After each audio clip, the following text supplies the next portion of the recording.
తాకట్లో ఉన్న మీ బంగారాన్ని విడిపించి ఆ రోజు ఆన్లైన్ రేటుకి కొంటాం. Sharma gold company.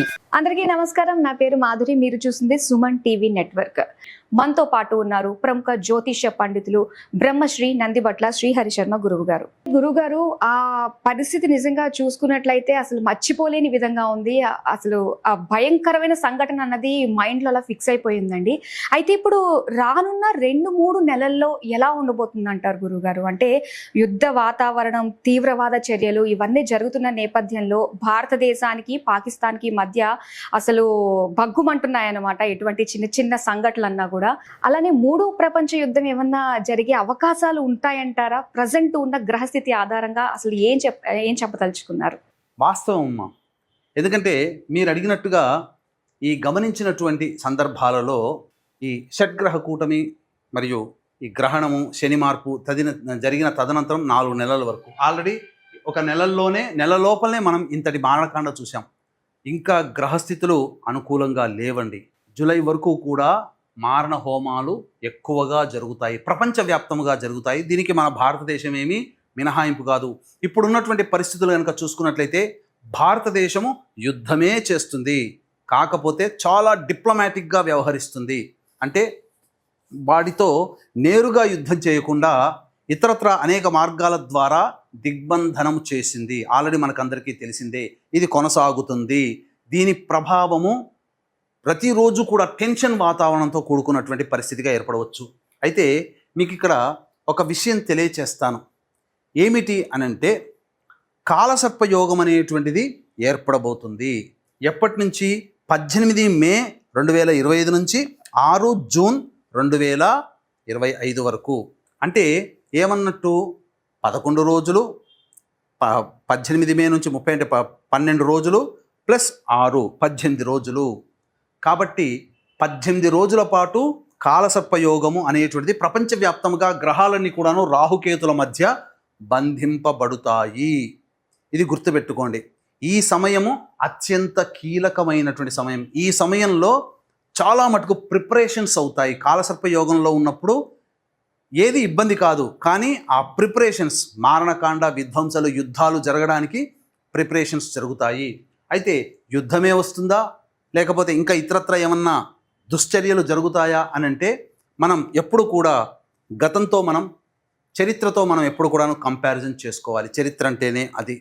కాబట్టి ఒకసారి చరిత్ర మూలాల్లోకి వెళ్ళినట్లయితే మనకందరికీ బాగా, ఈ జనరేషన్లో వాళ్ళకందరికీ కూడా బాగా గుర్తుండిపోయేటువంటి సంఘటన మనం చూసుకుంటే 11th సెప్టెంబర్ 2001 అమెరికాలో ట్విన్ టవర్స్ కూల్చివేసినటువంటి సంఘటన గుర్తుండుంటుంది అందరికీ కూడా. ఆ సమయంలో ఉన్నటువంటి గ్రహాల యొక్క స్థితిగతులని మనం చూసుకున్నట్లయితే ప్రధానంగా ఆ సమయంలో కుజుడు, కేతువు కలిసి ఉన్నారండి. కుజకేతు గ్రహాల యొక్క కలయిక ఇది ప్రధానంగా. అంటే మనకు శాస్త్ర ప్రకారం చెప్పబడినటువంటిది ఏంటనంటే అగ్నితత్వ రాశులు, యుద్ధానికి ఉరిగొల్పేటువంటి రాశులు అగ్నితత్వ రాశులు.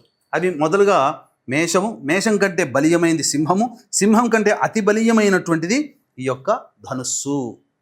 కాబట్టి మనకేం చెప్పబడి ఉంది? యుద్ధమే చేశారు తీవ్రవాదులు.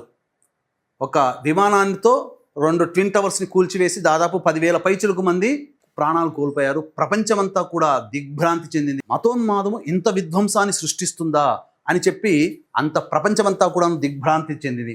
ప్రధానంగా చూసుకున్నట్లయితే అక్కడ చంద్రుడు గమనించాల్సిన అంశం ఏంటంటే తెలియచేస్తాను. ఎందుకు ఈ చంద్రుడికి, గురువుకి, రాహుకి, శనికి, శుక్రుడికి, కుజుడికి, కేతువుకి సంబంధం అనేటువంటిది తెలియచేద్దాం. చంద్రుడు ఆ రోజున మిథున రాశిలో ఉన్నాడు. ఓకే, ఇది గుర్తుపెట్టుకోండి. గురు రాహుల యొక్క కలయిక ఇది కూడా మిథున రాశిలోనే ఏర్పడింది. తర్వాత సాధారణంగా శనిగ్రహాన్ని కనుక మనం చూసుకున్నట్లయితే రోహిణీ నక్షత్రములో శని సంచారం జరుగుతున్నటువంటి సందర్భములో క్షామం ఏర్పడుతుంది. ప్రధానంగా రామాయణంలోకి ఒకసారి వెళ్ళినట్లయితే రాముల వారి జననం కంటే ముందుగా దశరథ మహారాజు వారు దేవతల తరపున యుద్ధం చేశారు. యుద్ధం చేసిన తరువాత దేవతలకందరికీ కూడా ప్రీతిపాత్రుడయ్యాడు.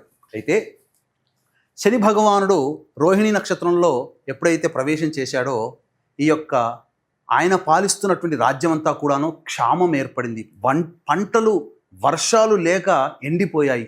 ఇంతటి క్షామం ఏర్పడింది, ఇంతటి దుర్భరమైన పరిస్థితి ఎప్పుడు చూడలేదు, దీనికి తగు నివారణ మార్గం ఏంటి అని చెప్పి వశిష్ఠుల వారిని సంప్రదిస్తే అప్పుడు ఈ సంబంధించినటువంటి ఋష్యశృంగుడు రావడము, పాదం పెడితే తప్పకుండా వర్షాలు పడతాయని చెప్పడం, అంటే శని భగవాను కూడా స్తుతించడం జరిగింది. కాబట్టి క్షామము, దుర్భరమైనటువంటి పరిస్థితులు ఈ భూమి శని రోహిణీ నక్షత్రంలో సంచరించినప్పుడు ఏర్పడుతుంది. అది గుర్తుపెట్టుకోండి. అందుకనే దశరథ మహావారు శనిని బాగా స్తుతించి శని యొక్క అనుగ్రహాన్ని పొంది ఋష్యశృంగుని దేశానికి రప్పించడం ద్వారా వర్షాలు పడడం, అది అంతా కూడాను శని అనుగ్రహం వల్ల సంప్రాప్తమైంది. అందుకే దశరథుడు శనిని చాలా స్తుతించాడు. ఇప్పటికీ కూడా దశరథ ప్రోక్తమైనటువంటి శని స్తుతి చాలా ప్రభావవంతమైనది. కోణస్థో పింగళో బభ్రు అని వస్తుంది కదా, అది. అందుకని ఈ యొక్క గుర్తుపెట్టుకోండి, ఈ శని వృషభ రాశిలో సంచారం అనేటువంటిది మనం ఆఖరిలో మనకు ఈ శని భగవానుల వారు ఎంటర్ అవుతారు. ఎప్పుడు ఎంటర్ అవుతారు, దీనికి గల కారణం ఏంటి అనేటువంటి విషయాన్ని మనం తెలుసుకుందాం. శని వృషభ రాశిలో ఉండి, శని ప్రధానంగా ఏంటనంటే ఈ సంబంధించినటువంటి దేనికి కారకుడు, డిస్ట్రాయినెస్ అనగా పూర్తిగా నాశనం చేయగలిగేటువంటి శక్తి, వికారము వీటన్నిటినీ కలగచేస్తాడు. బాగా అనాసక్తి. శుక్రుడు ఏంటి, కంఫర్టబుల్ లైఫ్ అంటే ఏంటి, ప్రధానంగా భోగభాగ్యాలు, సంతోషము, సుఖాన్ని, భోగాన్ని కలగచేస్తాడు. అట్టి శుక్రుడు శని భగవాని చేత చూడబడ్డాడు. 11 సెప్టెంబర్ 2001 గురు రాహుల కలయిక, చంద్రుడు మిథున రాశి, అలాగే శని శుక్రుడిని చూడడం, కుజకేతుల కలయిక అగ్నితత్వ రాశి అయినటువంటి ధనుసు రాశిలో ఉండడం. ఈ కారణం చేత అప్పుడు అటాక్ అనేటువంటిది జరిగి దాదాపు 10,000 పైచిలకు మంది పోవడం జరిగింది. ఇక వెరీ రీసెంట్గా మనం చూసుకున్నట్లయితే ఇజ్రాయెల్ అనేటువంటిది పాలస్తీనా మీద మిగతా దేశాలతో యుద్ధం ఇప్పటికీ కూడా జరుగుతూనే ఉంది. అది 7 అక్టోబర్ 2023 మార్నింగ్ 6:30కి అట్లా మనం చూసుకున్నట్లయితే ప్రధానంగా ఇక్కడ కూడా అదే విధమైనటువంటి గ్రహాల యొక్క స్థితిగతులు చూడండి. చంద్రుడు మిథున రాశిలో అన్నాను కదా, ఆ సమయంలో కూడా చంద్రుడు మిథున రాశిలోనే స్థితి పొంది ఉన్నాడు. గురు రాహుల కలయిక, ఈ గురు రాహులు అగ్నితత్వ రాశి అయినటువంటి మేషరాశిలో కలయిక ఏర్పడింది ఈ గురు రాహులకి.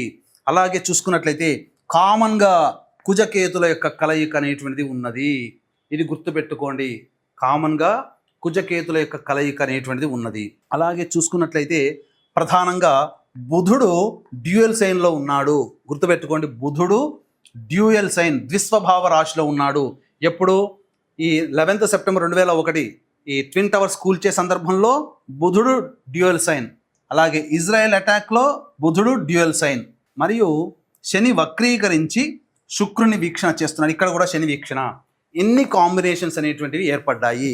ముఖ్యంగా చూసుకున్నట్లయితే ఈ కుజకేతువులు అనేటువంటివి కీ రోల్ పోషిస్తాయి. అంటే పిశాచ యోగాన్ని కలగచేస్తాయి. పిశాచ యోగం అంటే ఏంటంటే ఆ గ్రహాల కలయిక ఉన్నటువంటి జాతకులకి చాలా దుర్భరమైన పరిస్థితులు, ఆ దశాంతర్దశలు కానీ ఈ సంయోగం గ్రహ ట్రాన్సిట్లో గోచారంలో గ్రహాల యొక్క స్థితిగతులు ఉన్నప్పుడు ఇబ్బందులు ఎదుర్కొంటారు.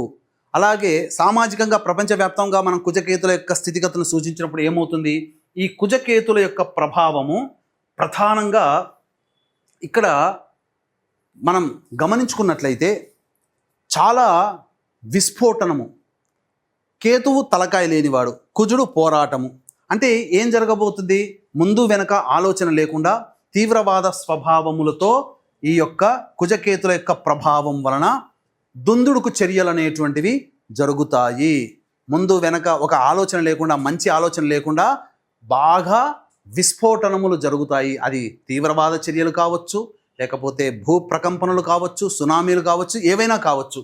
కాకపోతే ఇక్కడ కుజకేతులు అగ్నితత్వ రాశిలో ఉండడం వల్ల ఈ కుజుడికి కేతువుకి ఈ ధనుస్సు రాశి ఫ్రెండ్లీ నేచర్ కాబట్టి విధ్వంసము అవ్వలీలగా చేయగలిగారు. ఎదురై లేదన్నట్టుగా తీవ్రవాదులు చేయగలిగారు. అయితే ఇక్కడ ఇజ్రాయెల్ విషయంలో చూసుకుంటే కుజకేతులు తులారాశిలో ఉన్నారు.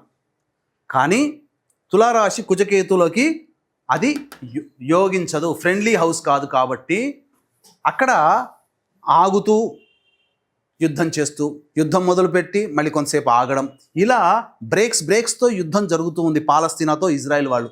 ఒకే విధంగా కంటిన్యూటెడ్ ప్రాసెస్లో యుద్ధం జరగట్లేదు. కొంతకాలం ఆపుతున్నారు, మళ్ళీ చేస్తున్నారు, మళ్ళీ కొంతకాలం సద్దుమణిగిన తర్వాత మళ్ళీ యుద్ధం మొదలవుతుంది. ఇలా వేరాస్ కమింగ్ టు పిక్చర్, ఇప్పుడు మన పిక్చర్లోకి వద్దాం. ఇంతకుముందు చెప్పుకున్నట్లుగా గతం గురించి తెలియచేసుకున్నాం, ఈ కాంబినేషన్స్ చూసాం.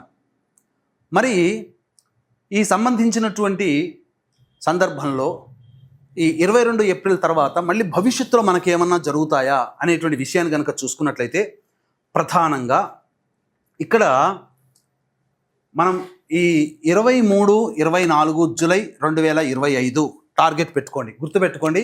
23, 24 జూలై 2025 సంవత్సరం ఈ రోజుల్లో ఏం జరగబోతుంది? ఆనాటి ఉన్నటువంటి గ్రహస్థితి చూసుకుంటే రాహువు కుంభరాశిలో, శని మీనరాశిలో, శుక్రుడు వృషభ రాశిలో, గురువు చంద్రుడు ఈ మిథున రాశిలో, రవి బుధుడు కర్కాటక రాశిలో, కుజుడు కేతువు సింహరాశిలో. ఇక్కడ మనం ప్రధానంగా చూసుకున్నట్లయితే ప్రధానంగా ఈ పాత వాటికి సంబంధించినటువంటి చరిత్రను మనం పరిశీలిస్తే ఈ సందర్భంలో కూడా ఇక్కడ కుజకేతుల కలయిక అగ్నితత్వ రాశిలో ఏర్పడింది. కాబట్టి అగ్నితత్వ రాశిలో కుజుడు కేతువు చాలా బలంగా ఉన్నారు. పైగా సింహరాశి కుజకేతులకి ఫ్రెండ్లీ హౌస్ కాబట్టి ఇక తిరుగంటూ ఉండదు. ఆ కుజకేతులు తమ ప్రభావాన్ని చూపుతారు. రాహు ఎయిరీ సైన్లో ఉన్నాడు కాబట్టి ఇది కూడా. అలాగే శని తన సొంత నక్షత్రంలో జలతత్వ రాశిలో ఉన్నాడు. ఇక్కడ చూసుకున్నట్లయితే శని శుక్రుల యొక్క వీక్షణ ఎలా ఉందో ఇక్కడ కూడా శని శుక్రుల యొక్క వీక్షణ, శని శుక్రుల మీద వీక్షణ ఉన్నది. అలాగే అన్ని సందర్భాల్లో చూసుకుంటే మిథున రాశిలో చంద్రుడు ఉన్నాడు. ఈ 23, 24 జూలైలో మిథున రాశిలోకి చంద్రుడు ఉంటాడు. కాబట్టి ఇది ఇక్కడ కాంబినేషన్ మనకు కుదిరింది. ఇక ప్రధానంగా చూసుకున్నట్లయితే ఈ కుజకేతుల యొక్క కలయిక పిశాచ యోగం అని చెప్పుకున్నాం కదా, అది కూడా ఇంతకుముందు జరిగినటువంటి విధ్వంసంలో ఇది ఏర్పడింది. మరి గురువుకి రాహువుకి సంబంధించి ఎక్కడా కూడా లేదు కదండి, గురు రాహుల కలయిక లేదు కదా, ఇంతకుముందు గురు రాహుల కలయిక ఉంది, గురు రాహుల కలయిక ఉంది, ఇక్కడ లేదు కదా అని అంటే ఇక్కడ గురు రాహుల కలయిక లేకపోయినప్పటికీ కూడాను గురువు 9వ దృష్టితో ఈ యొక్క రాహుని వీక్షణ చేస్తున్నాడు, గుర్తుపెట్టుకోండి. పైగా రాహువు గురు నక్షత్రంలో, గురువు చంద్రుడు రాహు నక్షత్రంలో ఉన్నారు. ఇది చాలా కీలకం. గురు రాహుల డైరెక్ట్గా కలయిక కంటే రాహువు గురు నక్షత్రంలో, గురువు చంద్రుడు రాహు నక్షత్రంలో ఉండడం చాలా బలీయమైనటువంటిది అన్నమాట. ఇంకా ఈ బలాన్ని ఎవ్వరు కూడా తగ్గించలేరు, అంతటిది. కాబట్టి ఇంకా మనం విషయాలు చూసుకున్నట్లయితే ప్రధానంగా ఈ అటాక్ జరిగినప్పుడు నక్షత్రాలు ఏవైతే ఉన్నాయో పాపగ్రహాలకు సంబంధించినటువంటి నక్షత్రాల్లో గ్రహాలన్నీ ఉన్నాయి. ఇప్పుడు కూడా చూసుకుంటే శని ఉత్తరాభాద్ర నక్షత్రం అంటే తన సొంత నక్షత్రం, శని పాపగ్రహమే. శుక్రుడు మృగశిర నక్షత్రం, కుజుడి యొక్క నక్షత్రం, కుజుడు పాపగ్రహమే. గురుచంద్రుడు రాహు నక్షత్రం, గురుచంద్రుడు కూడా పాపగ్రహ నక్షత్రాల్లోనే. రవి పుష్యమి నక్షత్రం, బుధుడు తన సొంత నక్షత్రం అయినప్పటికీ కూడాను వక్రీకరించి ఉన్నాడు. ఇక ఈ కుజుడు కేతువు మఖా నక్షత్రం, కేతువు పాప నక్షత్రమే. చూసుకుంటే బుధుడు వక్రీకరించి బుధుడు కూడా విశ్వభావ రాశి యొక్క ఫలితాలను ఇవ్వబోతున్నాడు. ఇక్కడ మనం చూసుకున్నట్లయితే బుధుడు డ్యూయల్ సైన్లో ఉన్నాడు ఈ సంఘటనలు జరిగినప్పుడు గతంలో, కానీ బుధుడు వక్రీకరించినట్టు కారణం చేత మళ్ళీ డ్యూయల్ సైన్లోకే ఫలితాలను ఇస్తున్నాడు. ఇంతటి ప్రభావవంతమైనటువంటి సమయం ఉన్నప్పుడు ఇక్కడ మనం చూసుకుంటే ప్రధానంగా 8 గ్రహాలు పాపగ్రహాల నక్షత్రంలోనే ఉన్నాయి. శని రవి శని నక్షత్రం, కుజుడు కేతువు కేతు నక్షత్రం, గురువు చంద్రుడు రాహు నక్షత్రం, శుక్రుడు కుజ నక్షత్రం, రాహు గురు నక్షత్రం. ఇక్కడ అన్ని విధాలుగా చూసుకుంటే పాపగ్రహాల నైసర్గిక పాపగ్రహాల యొక్క నక్షత్రంలో దాదాపు 8 గ్రహాలు, 1 2 3 4 5 6 7 8 గ్రహాలు, 8 గ్రహాలు నైసర్గిక పాపగ్రహాల యొక్క నక్షత్రంలో పడ్డాయి. అంటే చూడండి, పాపగ్రహాలకి ప్రభావంగా ఉన్నప్పుడు ఇక దానికి అడ్డు అదుపు అంటూ ఉండదు. ఈ ఏదో జరగబోతుంది. 23, 24 జూలై 2025లో చాలా మటుకు ప్రపంచవ్యాప్తంగా, భారతదేశం కూడా మినహాయింపు కాదు, మళ్ళీ తెలియచేస్తున్నాను, ఏదో జరగబోతుంది. అంటే ఏం జరగబోతుంది? కుజకేతుల యొక్క ప్రభావము ఈ యొక్క సింహరాశిలో విశృంఖలత్వాన్ని సూచిస్తుంది. అంటే అడ్డు అదుపు లేకుండా తమ యొక్క పనులని స్వేచ్ఛని పొందడం కోసం కొంతమంది స్వాతంత్రాన్ని కోరుకోవచ్చు, ఉన్న దేశం నుంచి విడిపోవచ్చు. అంటే బెలూచిస్తాన్ ఇలాగే కొన్ని దేశాలు ఎదురు చూస్తున్నాయి కాబట్టి స్వాతంత్రాన్ని, ఆ సమయంలో స్వాతంత్రాన్ని పొందవచ్చు. లేదా విద్రోహకర చర్యలు, తీవ్రవాద చర్యలు చాలా ప్రస్ఫుటంగా ఏర్పడబోతున్నాయి. అన్నిటికంటే ముఖ్యంగా చూసుకున్నట్లయితే ఎప్పుడు ఈ రకమైనటువంటి ఇబ్బందికర పరిస్థితులు ఎదురవుతాయంటే 22 జూన్ నుంచి 5 జూలై వరకు కూడా రవి రాహు నక్షత్రం, ఇక్కడ గురువు కూడా రాహు నక్షత్రం. ఈ కారణం చేత జనాలలో అన్రెస్ట్ అంటే ప్రజలలో ప్రభుత్వ వ్యతిరేక అనేటువంటిది మొదలవుతుంది. రవి గవర్నమెంట్కి కారకుడు, ప్రజాస్వామ్య వ్యవస్థలలో గవర్నమెంట్కి కారకుడు. కాబట్టి ప్రజలలో అసంతృప్తి చెలరేగి తిరుగుబాటు చర్యలు ప్రపంచవ్యాప్తంగా ఏదైనా దేశంలో జరగవచ్చు. లేదా ఈ 22 జూన్ నుంచి 5 జూలై మధ్య కాలంలో రవి యొక్క ప్రభావము చాలా బలహీనంగా ఉన్నటువంటి కారణం చేత ప్రపంచంలో పేరు పొందినటువంటి దేశ అధికారులు లేదా దేశానికి సూచించేటువంటి అధ్యక్షులుగా సూచించేటువంటి వ్యక్తులు, మంత్రులు, ముఖ్యమంత్రులు, ప్రధానమంత్రులు కానీ ఎవరైనా కానీ దేశంలో ప్రధాన రాజకీయ రంగంలో అత్యున్నతమైనటువంటి స్థానంలో ఉన్నటువంటి వాళ్ళ మరణము కానీ హత్య కానీ జరగబోతుంది. లేకపోతే ఆ దేశంలో పీపుల్ అన్రెస్ట్ అనేటువంటిది కలుగుతుంది. అసంతృప్తి జ్వాలలు చెలరేగి అశాంతి వాతావరణం 22 జూన్ నుంచి 5 జూలై మధ్య కాలంలో ఏర్పడుతుంది. అయితే ప్రధానంగా 30 జూన్ నుంచి 25 జూలై వరకు శుక్రుడు వృషభ రాశిలో సంచారం చేస్తుంటాడు. శుక్రుడు వృషభ రాశిలో సంచారం చేస్తున్నప్పుడు శని దృష్టి అంతా కూడా శుక్రుడి మీద పడుతుంది. మన భారతదేశం స్వాతంత్రం వచ్చిందే వృషభ లగ్నంలో.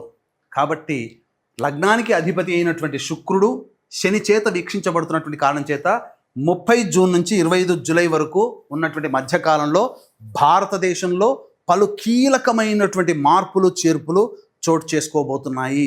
ఏదైనా జరగవచ్చు, విధ్వంసకర చర్యలు జరగవచ్చు. కాబట్టి ప్రజలందరూ కూడా అప్రమత్తతతో ఉండండి. చాలామంది అనుకునేటువంటిది ఏంటనంటే ఏదైనా జరుగుతుందా, ఇబ్బందులు ఎదురవుతాయి, యుద్ధం వస్తుందా అని చెప్పి. యుద్ధము వచ్చేంత చర్యలు జరుగుతాయి. ఒకవైపున చూసుకుంటే ఏదైనా కానీ మారణకాండాలు అనేటువంటివి జరుగుతాయి. కాకపోతే ఇది ఆరంభం మాత్రమే, అంతం కాదు అని గుర్తుపెట్టుకోండి.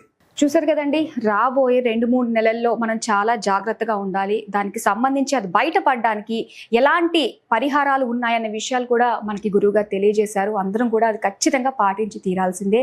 ఇంత చక్కగా మా అందరికీ వివరించినందుకు ధన్యవాదాలు గురువుగారు. సర్వం శ్రీ ఉమామహేశ్వర పరబ్రహ్మార్పణమస్తు.